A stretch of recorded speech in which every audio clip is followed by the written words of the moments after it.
그의 삶을 표를 가지고 볼 것 같으면 1917년에 오늘날의 경상북도 선산군의 지금의 구미시죠.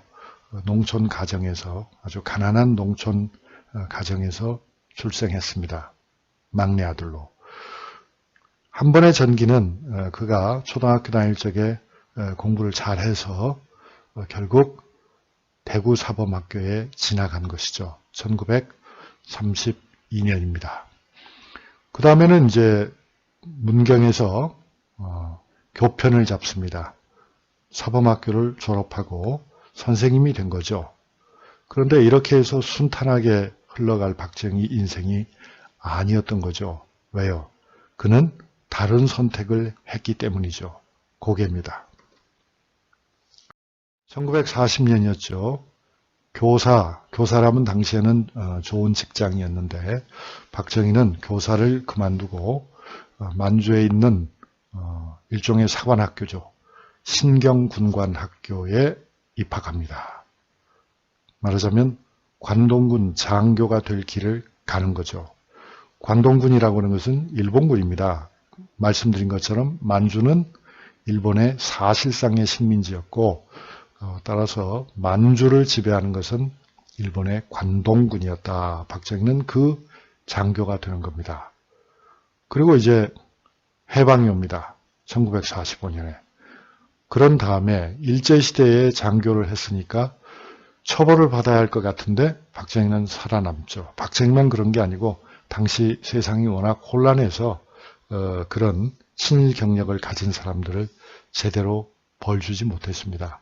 그 틈을 이용해서 박정희는 1946년이 되면 대한민국의 육군 대위가 됩니다.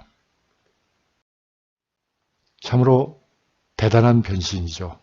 시골의 가난한 막둥이 아들, 늦게 낳은 늦둥이 아들이 어려운 여건에도 불구하고 초등학교 교사가 되었다가 다시 일본군의 장교가 되었다. 그리고는 대한민국의 장교가 되었다. 어떻게 가능했을까요? 먼저 외적인 상황을 한번 봅시다. 그러니까 박정희가 청년기를 보낸 그 시기는 1930년대, 1940년대였잖아요. 그때 일본은 제국주의 국가죠. 아주 강한 제국주의 국가였습니다. 더 정확히 말하면 군국주의 국가였죠. 세계 10위권의 국가였습니다. 말하자면 그 경제력이 오늘날 대한민국 정도 되었던 거죠, 일본이.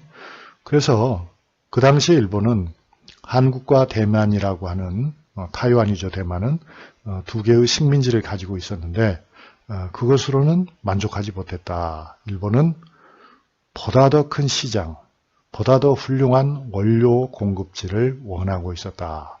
그리고 그것을 발견했다. 어디에서 발견했겠습니까? 그게 바로 만주였다 하는 이야기입니다. 그 만주에 박정희가 소프트 랜딩을 한 거죠. 장교로서 안착을 한 거죠. 그래서 박정희는 결국 만주에서 일제의 교류국가인 만주에서 정치를 어떻게 하는지 또 세상을 어떻게 운영하는지를 배웠다고 볼 수가 있습니다.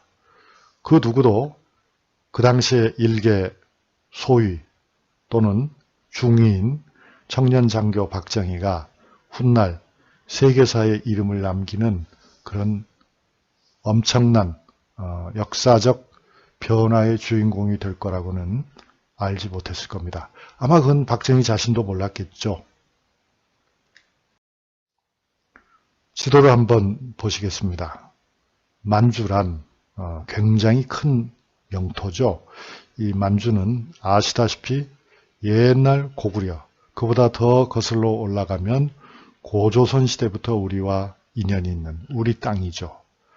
발해까지도 만주에 있었던 거 아닙니까? 그러나 이제 그것은 옛날 일이고 1930년대의 만주는 일제의 영토였습니다.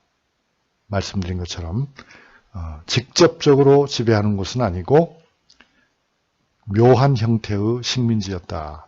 왜 이런 묘한 형태의 식민지가 존재했냐면 1차 세계대전 이후로 강대국들 사이에는 협약이 맺어졌기 때문이죠. 더 이상의 옛날식 식민지는 허용하지 않는다.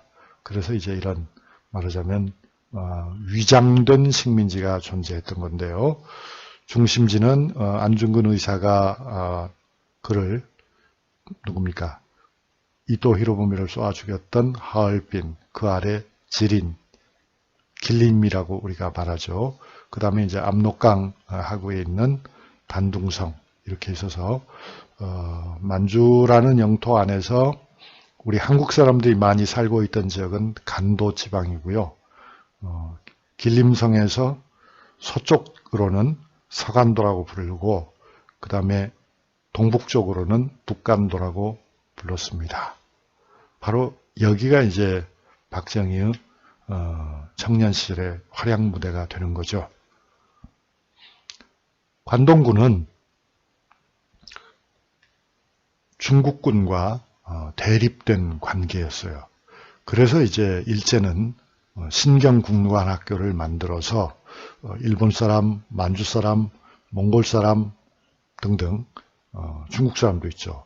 을 모아가지고 군관, 요즘 말로 하면 장교를 배출하고 또 군대를 운영하고 있었던 것입니다. 그런데 이제 거기에는 당연히 우리나라에 가까우니까 독립부사들도 만주에 있었죠.